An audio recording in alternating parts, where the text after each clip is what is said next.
If you want to add some final touches to add visual interest to your floral paintings, consider painting some little water droplets on some of the petals.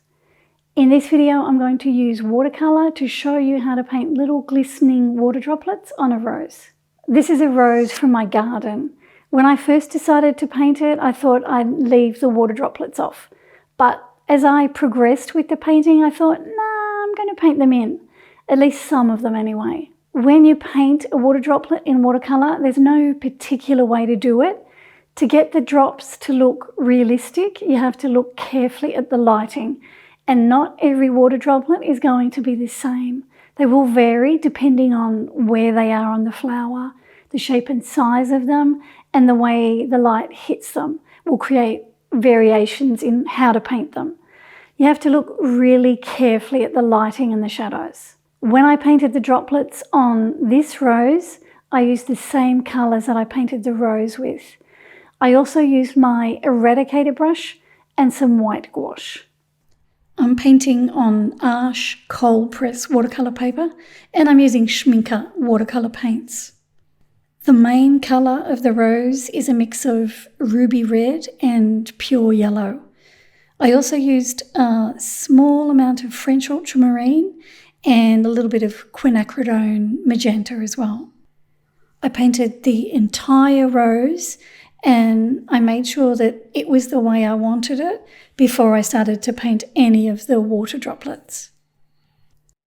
Okay, I had finished the rose at this point and I started to draw on the first water droplets.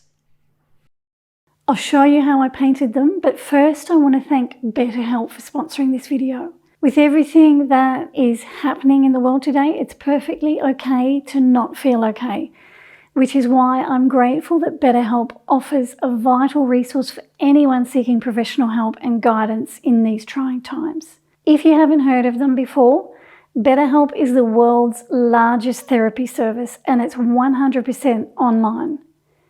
With BetterHelp, you can tap into a network of over 30,000 licensed and experienced therapists who can help you with lots of different issues that you might be experiencing.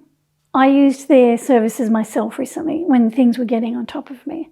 I was able to talk to a therapist who gave me some strategies that helped. To get started, you just answer a few questions about your needs and preferences in therapy. That way, BetterHelp can match you with the right therapist from their network. Then you can talk to your therapist however you feel comfortable, whether it's via text, chat, phone, or video call. You can message your therapist at any time and schedule live sessions when it's convenient for you. And if your therapist isn't the right fit for any reason, you can switch to a new therapist at no additional charge. With BetterHelp, you get the same professionalism and quality that you expect from in-office therapy, but with a therapist who is custom picked for you. You also have more scheduling flexibility and it's at a more affordable price. Get 10% off your first month at betterhelp.com/Louise. That's betterhelp.com/Louise.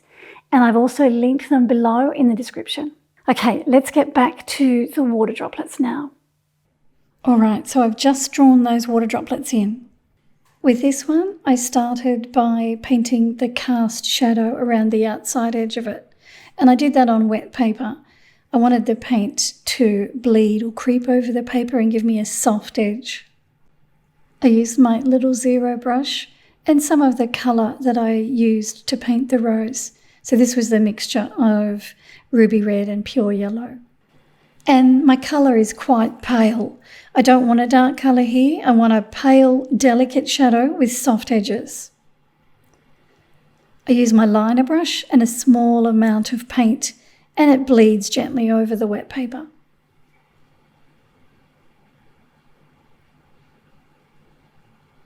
Once I had it in place, I put a tiny bit more pigment there. The shadow doesn't go all the way around either. And then I did the same thing on this little one here. I wet the outside edge of the droplet with some water. And when I look at the reference photo, I've got to look really hard to see where those shadows are. And it's just a delicate shift of value. And when you paint little droplets like this, you really need to have a lot of patience because it is a bit fiddly. It takes time. After I painted that in, I dried them off really well with my hairdryer. Okay, so both of those little shadows that I painted on are dry. So now I can wet inside the water droplet, just with a touch of water. I don't need a lot. And I'll use some of my paint mixture. This is the pure yellow and ruby red. I don't need a lot of paint on my brush, so I load it fully and then I take the excess off on a paper towel. And then right at the top here, if I look closely at that little water droplet, I can see that there's a slightly darker colour there.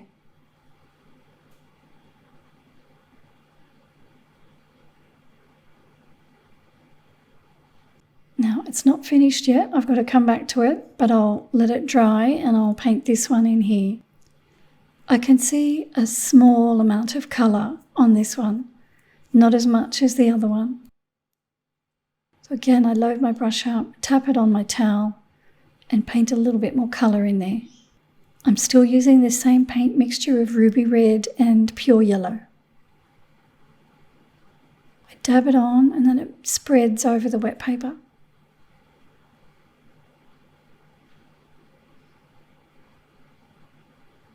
I can also see a cooler colour at the top of the water droplet. So here I'm using the same grey colour that I mixed for the flower, which is French ultramarine mixed with ruby red. I dried both of them really well with the hairdryer, and then I used my eraser to remove the pencil lines that I could still see.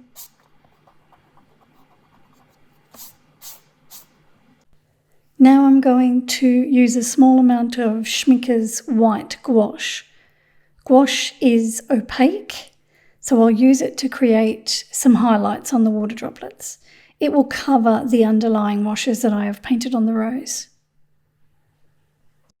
Gouache, I find, becomes too pale when I dilute it with water. I have found that it's better to minimise the amount of water that I mix with it. And I forgot about that when I painted it on at first. I painted it on wet paper, and when the gouache ended up drying, it was way too pale, so I had to reapply it. So it went on well here and it looked okay, but as soon as it had dried, it had faded away to virtually nothing. I did the same thing here on this larger droplet. I wet it with water and then I put the gouache on there to create those little highlights. And then I dried it with the hairdryer and you can see it's virtually faded away to nothing there. So here I'm painting a bit more on the dry paper.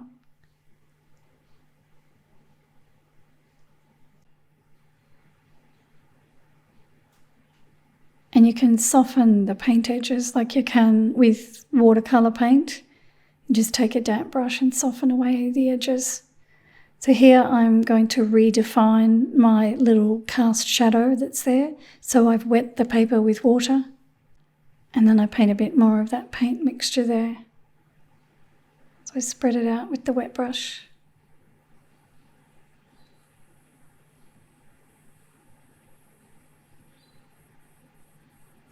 I took my larger brush just to spread it out a bit more so that it wasn't all accumulating in one area.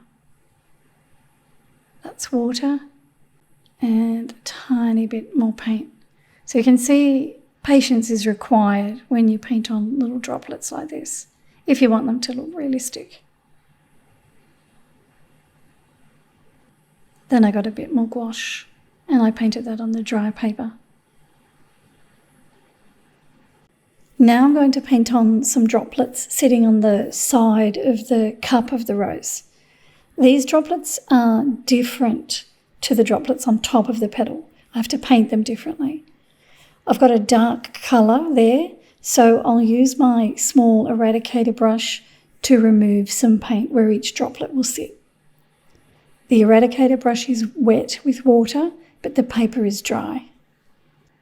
I rub gently with the brush so I don't damage the paper, and I try to form a little droplet with it.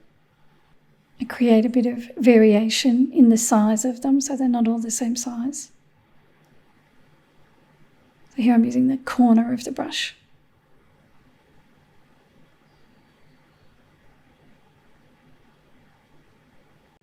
I left that area to dry and I added a few more down here as well.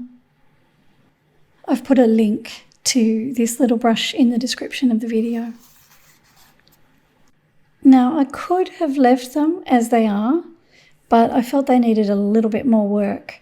So I looked carefully at the reference photo and I could see some darker areas inside these little droplets. So I used some of the paint that I used on the dark sections of the rose, so that was the quinacridone magenta, and I painted them on dry paper. And then I got a touch of the gouache again, and I painted some highlights on the dry paper as well.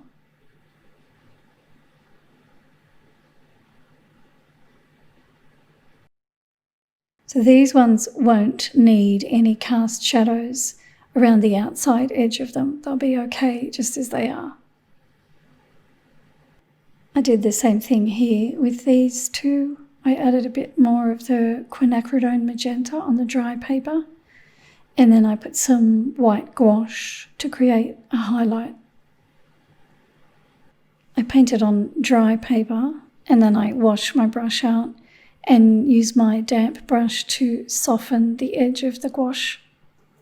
So it's very delicate work. I painted on a few more and then I decided to paint a group of them here on this petal. So I drew some shapes in for myself. I wet around the outside edge of them with some water. I thought I'd start with the cast shadows. Because this petal is quite pale and it doesn't have the mixture of ruby red and pure yellow on it, I decided to use my shadow mixture of ruby red mixed with French ultramarine here.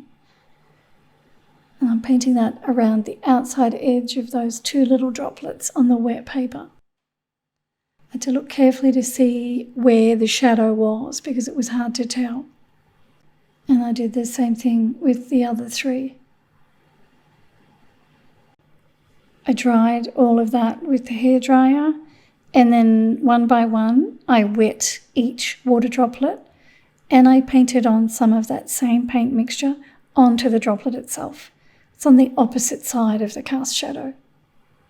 Working on the wet paper allows the paint to creep and it gives me that soft edge along the edge of the paint mark that I'm making. I leave the underlying colour of the petal showing. Don't completely cover it with this shadow colour.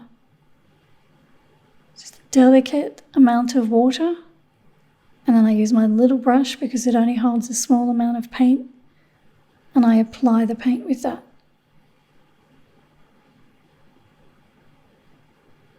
Then, when they're dry, I paint some gouache onto the dry paper. And this goes on the other side. And I look carefully at the reference photo when I paint these because it's giving me the information I need. It's showing me where to place the highlight. And it will vary on each droplet. It's depending on how the light's hitting it.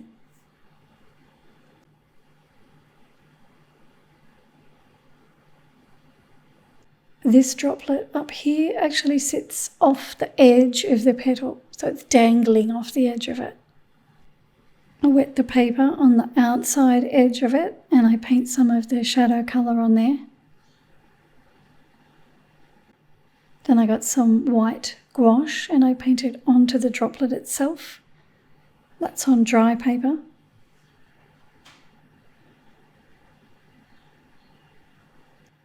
And I could see a touch of colour on the top edge of the droplet. So I used the colour that I used on the rose. That's the ruby red and pure yellow mixed together, but it's very pale.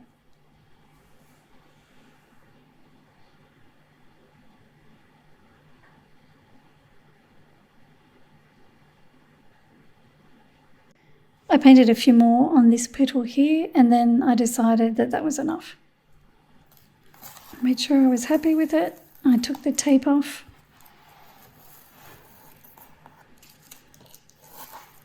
And then I cut it from the board. And there it is, finished. So lots of patience needed, but they were a lot of fun to paint. I hope that's given you some ideas on how to paint water droplets on petals. They help to add finishing touches that might make your floral paintings more visually interesting. If you need help with watercolour painting, please consider doing some of my online classes. I cater for beginners right through to advanced painters. My online tutorials are full length, so I don't skip over any steps, and they're voiced over. I voice them over after I've edited all the footage. I talk in simple language so that you can understand what I'm doing, and I also talk about why I'm doing what I'm doing. Head to my website to find out more. I'll put a link in the description. Thanks for watching. I'll see you in the next video. Is that acceptable? That way BetterHelp can match the right. Is the hair falling? No? Couldn't get that out.